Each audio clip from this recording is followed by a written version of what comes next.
Bismillahirrahmanirrahim. Assalamualaikum warahmatullahi wabarakatuh. Salam rahayu, salam kebajikan, namo buddhaya. Alhamdulillah pada kesempatan siang hari ini kita dipertemukan kembali di channel saya Budi Alternatif.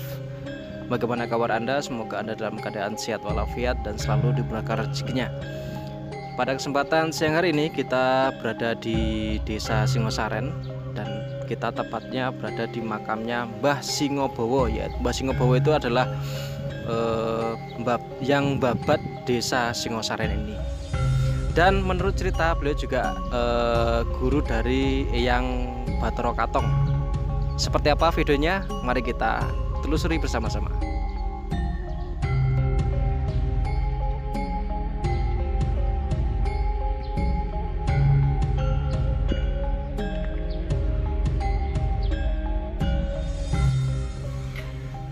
Di Singosaren terdapat suatu makam yang dikeramatkan oleh warga sekitar.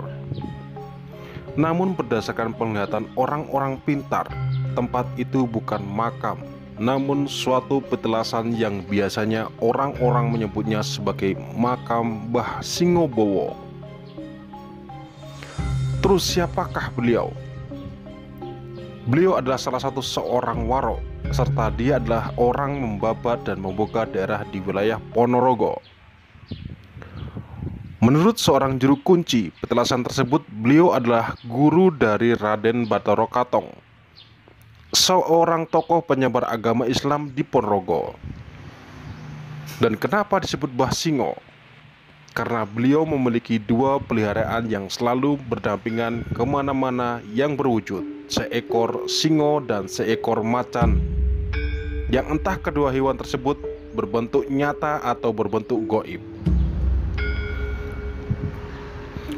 Wujud singo tersebut digambarkan oleh kedua patung yang berada di dekat petilasannya.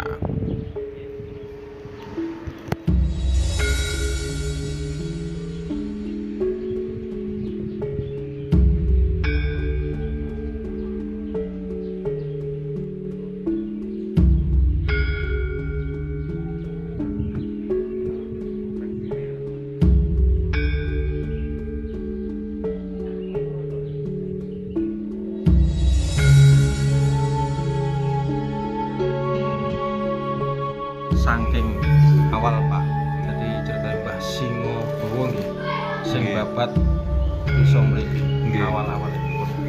Ya awalnya kalau semprot itu Mbah Singo itu ingkang babat khususipun Singosaren. Itu aslinya saking Kediri. Itu ada versi kedua. Itu aslinya ada yang mengatakan dari daerah Yogyakarta. Ada versi pertama dari Kediri, versi kedua dari Yogyakarta. Nah, Mbah Singo ini kalau yang di Singosaren itu hanya petilasan. Kalau makam aslinya ada SMA 1 naik. Itu daerah pun niku. Daerah Mangunsuman. Nah, di situ Mbah Singo ndak ada patokannya, artinya nggak ada tanda tanya makam. Justru patih-patihnya sama punggawanya ada. Nah, di situ ada tokoh Singosaren yang kedua yaitu namanya Mbah Panjen. Di belakang sini namanya daerah Panjen. Di situ juga ada Mbah Panji namanya. Mbah Panji. Ya, itu dekat makamnya Mbah Singo. Nah, menurut ceritanya orang-orang terdahulu, Mbah Singo itu justru gurunya Bathara Katong. Nah, Mbah Singo itu nama samaran. Nama lengkapnya itu waktu itu enggak, saya kurang begitu ini, yang menerangkan terlalu cepat gitu. Jadi enggak begitu ini. Nah, namanya kalau nggak salah ada nama Ponorogonya itu. Mbah Singo. Nama aslinya gitu. Iya, ada Ponorogonya. Sehingga Mbah Singo itu ternyata itu guru spiritual. Guru spiritual dari Bathara Katong. Nah, yang kedua spiritualnya adalah Mbah Ki Ageng Merah. Ki Ageng Merah. Kalau panglima perangnya Mbah Selo Aji. Nah, kalau melihat sejarah Mbah Singo itu dari Jogja, itu ada kemiripan istri-istri dari Bathara Katong kan banyakan dari Mbegelen. Mbegelen itu daerah Purworejo. Nah, kalau yang dari Kediri itu tanda-tanda Mbah Singo itu belum ada tanda-tandanya Kediri itu seperti apa. Karena kedekatannya guru dengan santrinya itu kemungkinan kalau dari Begilan kok saya juga agak condong. Karena apa? Waktu Belanda mengejar anak buah Diponegoro dari daerah Serandil, daerah Cilacap, Kebumen, Purworejo sampai ke Jogja, itu 7 orang itu dikejar oleh pesawat terbangnya Belanda. Dan orang 7 ini naiknya adalah kuda. Nah, kuda ini berhenti di daerah Ponorogo, itu daerah ini Sukorejo, namanya Sukosewu. Nah, itu tancangan jarannya juga ada 7. Tancangan jaran itu ada 7. Lah yang antara lain namanya samaran semua. Ya ada yang Singo, ini ada, terus ada yang namanya makam Mbak Ali. Mbak Ali itu ternyata Mbak Ali Basa Sentot. Itu Panglima Dongkoro waktu perang dengan Belanda. Niku napa Mbah Ali Mutadun niku? Ya, yang ada di Selaung. Teng Selaung. Untuk Selaung Mas. Nggih, Selaung. Itu daerahnya Lilian mana itu? Lian Dewi itu naik ke atas. Jadi di gunung. Nah, itu banyak juga orang dari Jakarta, dari Malaysia yang mencari makamnya Mbak Ali.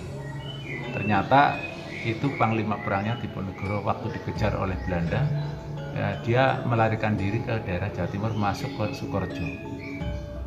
Itu yang saya tahu seperti itu. Nah, antara tanda-tanda bahwa itu panglima Diponegoro adalah termasuk masjid dan sawu. Itu ternyata betul. Itu daerah Sukorejo yang tepi perbatasan dengan Goranggareng, ada masjid yang memang bangunannya itu mirip dengan Masjid Indah dan Jogja. Saya pernah ke sana, cuma yang ditempati oleh orang itu tidak tahu sejarah. Goranggareng sebelah Perbatasan. Jadi dari Sukorejo itu Gelang Lor itu langsung ke tepi sungai. Itu ada masjid besar. Di situ pernah saya dengan Pak Bupati Muhadi, saya ke sana karena safari Ramadan. Saya kok tertarik dengan masjid ini, akhirnya saya menaik takmir karena saya waktu itu dengan Bupati, jadi saya nggak bisa wawancara banyak. Gitu. Sementara itu yang saya tahu. Nah, kalau di Judelan itu adalah keturunan dari Mbayat. Judelan itu ada masjid istimewa. Jadi masjid itu ternyata bongkaran dari Masjid Tegalsari yang dikalikan ke sungai, berhenti di daerah Judelan, yaitu daerah Ngunut. Jadi Jalan Suhada itu ada yang buntu di situ. Akhirnya oleh orang itu kayu yang dinaikkan ke atas, namanya Judelan, artinya Judel. Ternyata masjid itu tahun 82 banjir bandang Ponorogo, satu-satunya daerah yang tidak kena banjir adalah Masjid Judelan. Itu ada di daerah Sukorejo. Dan itu namanya yang makam di situ namanya Mbah Judel. Tapi aslinya namanya Mbah Abdul Jawahir. Itu dari Mbayat. Dari Mbayat. Mbayat Klaten itu. Nah, itu yang saya tahu seperti itu sejarahnya. Mungkin itu, terima kasih. Ya, oke, sedulur. Semoga video ini bisa menjadi wawasan buat Anda semuanya untuk mengenal sejarah-sejarah Nusantara, khususnya di Ponorogo. Terima kasih dari saya. Jangan lupa di like, komen, dan subscribe di channelnya Budi Alternatif. Assalamualaikum warahmatullahi wabarakatuh.